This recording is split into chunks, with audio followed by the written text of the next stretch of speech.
Before anything existed, there was nothing.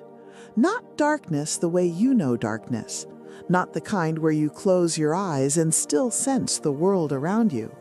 This was something far more absolute, a void so complete, so total that there were no words for it yet, because words hadn't been invented either.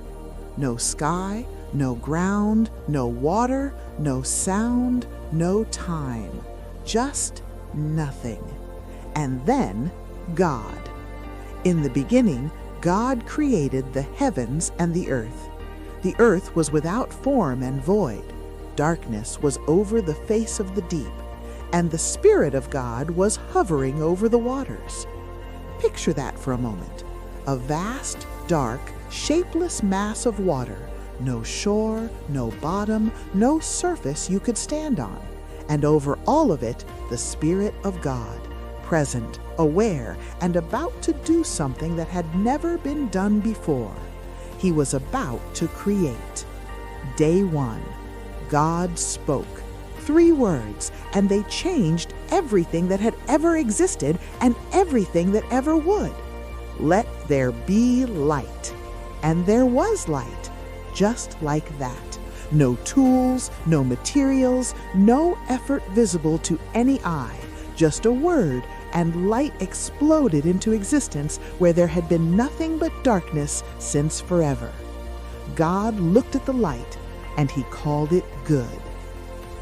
He separated the light from the darkness, named the light day, named the darkness night, and just like that, time began. The first evening passed, the first morning came. Day 1 was complete. Day 2, God spoke again. Let there be an expanse in the middle of the waters. Let it separate the waters from the waters. And just like that, the sky was born, an enormous vault stretching in every direction, separating the waters above from the waters below. God called it heaven, and for the first time there was something above and something below. There was up, there was down. The second evening passed, the second morning came. Day 3, Part 1. Let the waters under the heavens be gathered into one place. Let dry land appear. And the waters obeyed. They pulled back, rushed together, and from beneath them land rose, solid, firm, immovable ground. God called the dry land earth. He called the gathered waters seas. And he looked at it. Good. Day 3, Part 2. God wasn't finished. Let the earth sprout vegetation, plants yielding seed, fruit trees bearing fruit. And the earth erupted. Grass pushed through soil that had never known a single root. Trees stretched upward toward a sky they had never seen. Flowers opened for the first time, colors that no eye had yet witnessed. Fruit hung heavy on branches that hadn't existed moments before. Every seed carrying within it the instructions to do this again and again and again, reproducing after its own kind, filling the earth with life that would outlast generations. God looked at it all. Good. The third evening passed. The third morning came. Day 4. Now God turned his attention to the sky he had made on day 2, and he filled it. Let there be lights in the expanse of the heavens to separate day from night. Let them be for signs and seasons, for days and years. The sun appeared, a blazing, overwhelming furnace of light set to govern the day. The moon rose quietly to govern the night, reflecting light it didn't generate itself. And the stars, countless, infinite, incomprehensible in number, were scattered across the darkness like a declaration. We are here. He put us here, and we will not move until he says otherwise. God looked at the lights filling the sky. Good. The fourth evening passed. The fourth morning came. Day 5. The earth had land. The sky had light, but the waters were still empty. The air was still silent. God spoke into that silence.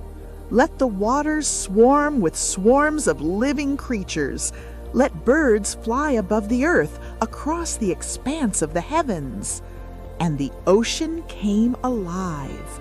Every kind of creature the water could hold, filling it, moving through it, thriving in it. Above the water, wings cut through air that had never known flight. Birds of every color, every size, every song, filling the sky with sound for the very first time. God looked at them and he did something he hadn't done before. He blessed them. Be fruitful, multiply, fill the waters, fill the earth. The fifth evening passed, the fifth morning came. Day 6, Part 1. Now the land needed filling. Let the earth bring forth living creatures according to their kinds, livestock, creeping things, beasts of the earth. And they came, from the smallest insect pressing through soil to the largest creature the land could carry, every animal, every beast, every living thing that would ever walk the earth, appearing for the first time. Each one unique, each one made according to its kind. God looked at what the land had become, teeming, alive, filled with movement and sound and breath. Good. Day 6, Part 2. And then God paused, not because he was tired, not because he didn't know what came next, but what came next was different. Everything before this moment had been spoken into existence, a word, and it was. But now God said something he hadn't said before. He spoke not to the void, not to the waters, not to the earth. He spoke within himself. Let us make man in our image, after our likeness. Let them have dominion over the fish of the sea, over the birds of the heavens, over the livestock, over all the earth. And God formed man from the dust of the ground, with intention, with care, shaping him differently from everything else that had been made. And then he leaned close and breathed into his nostrils the breath of life, and the man became a living creature. Everything God had made, he made by speaking, but man he made by hand. And he didn't just release him into the world. He planted a garden, Eden, and placed the man inside it, gave him work to do, purpose, responsibility, dominion over every living thing. Of every tree in the garden you may freely eat except one, the tree of the knowledge of good and evil. The day you eat of it, you will surely die. One boundary, in a garden with no limits in every other direction. God looked at everything he had made, and this time he didn't just call it good, he called it very good. Day 7, and God rested.